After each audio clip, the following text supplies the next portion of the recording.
OpenAI's hardware plans have been vague for a long time. It's mostly just Sam Altman hyping up something big without ever showing what it is. As of this week, that picture is a lot more clear, and there are now at least 2 real devices that are taking shape, plus a few more behind that. And if you care about where the iPhone goes over the next few years, this is something that's worth paying attention to because OpenAI is building all of it with people who used to work on Apple products. Now, let's walk through the first product here, which is a small screenless smart speaker being built with Jony Ive, the guy who basically designed almost every Apple product you've owned for the last few decades. And the concept here is not another Siri in a can. It's actually meant to be a personal companion that lives in your home. It has a rechargeable battery so you can carry it from room to room, a camera so it can actually see and understand what's happening around it, and little mechanical elements that move on their own to give you a sense that it's alive, almost like a small robot. Altman has described the prototype to employees as the coolest piece of technology that the world will have ever seen, which is a big swing. And, Ive and Altman were both adamant that they did not want to build something with the screen here. Instead, it runs on ChatGPT, and it uses OpenAI's new GPT Live voice system, so conversations feel natural. And it's designed to control your smart home, answer questions, play media, and handle your messages, all while getting more personal and more proactive the longer you use it. It's even said to have its own personality, which might be cool or creepy, who knows.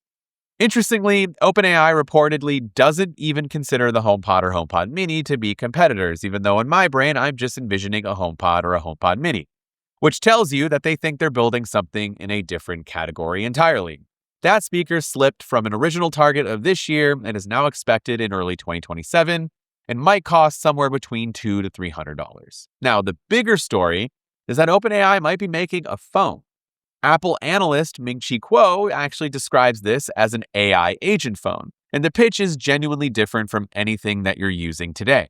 Instead of a home screen full of apps that you tap in and out of, the whole thing is built around one continuous, contextually aware interface that always knows where you are, what you're doing, and who you're talking to, and what you're trying to get done in that moment in time. Kuo's argument is that the smartphone is the only device that captures your full, real-time state, your location, your activity, your communication, all of it. So if OpenAI actually wants to deliver a proper AI agent, it has to be able to control both the operating system and the hardware, exactly the way Apple does with the iPhone. Now, on the spec side, the phone is rumored to use a custom version of MediaTek's chips built on the same TSMC process node as Apple's upcoming A20, with MediaTek now looking like the sole chip supplier. Luxshare is believed to be the exclusive manufacturer, and Sunny Optical has already locked in what are most likely the camera module orders for this device. The headline feature so far is an image signal processor with an enhanced HDR pipeline meant to improve how the phone senses the real world through its camera, backed by 2 separate AI processors handling vision and language at the same time. Mass production was originally penciled in for 2028, but Kuo has pulled that forward to the first half of 2027, which he links to OpenAI's planned IPO and how fast this category is heating up. He thinks combined shipments across 27 and 28 could reach around 30 million units if everything stays on track. Now, behind those 2, there's talk of smart glasses, a smart lamp, and possibly earbuds, though those sit further out and some of them could get canceled before they ever even ship or make it into production. Now, say what you will about that phone and whether that sounds appealing to you. I mean, that sounds like a completely different way that we use our phones these days, and whether you trust OpenAI with all of that information, that's an entirely different question. But here's something that should really get your attention because it's the reason this whole thing kind of is being talked about right now. OpenAI bought Jony Ive's hardware startup, IO Products, for $6.5 billion. And on top of that, it's run an aggressive hiring campaign that has pulled in more than 400 former Apple employees. And these aren't random names. We're talking about designers like Evans Hankey, Tang Tan, and Scott Cannon, plus the executive who led Apple's Vision Products Group, Paul Mead. Apple was worried enough about the bleeding that it started handing out retention bonuses worth up to $400,000 in stock just to keep its iPhone design team from walking out the door. And now, it's gone into a full-blown legal battle because Apple has officially sued OpenAI on July 10th over the alleged theft of trade secrets And Gurman says that the lawsuit is already slowing OpenAI's hard work by scaring engineers away from interviewing and making suppliers nervous about getting involved.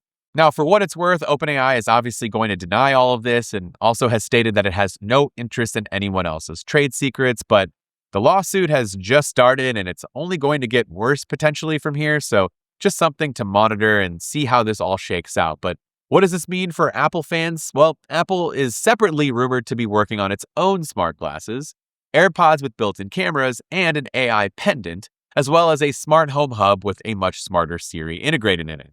That is very nearly the exact same lineup that OpenAI is kind of chasing, which puts these two companies on a direct collision course across several different product categories at once. And the company that's doing the chasing is staffed with the very people who made Apple's hardware great in the first place. So let me know in the comments how you feel about all of this, the lawsuit, the potential upcoming OpenAI devices, whether you trust OpenAI with all of that information, and is AI getting too far with, just let me know all of your thoughts down in those comments below. This has been it with MacRumors. Thanks so much for watching, and I look forward to seeing you around in the next video.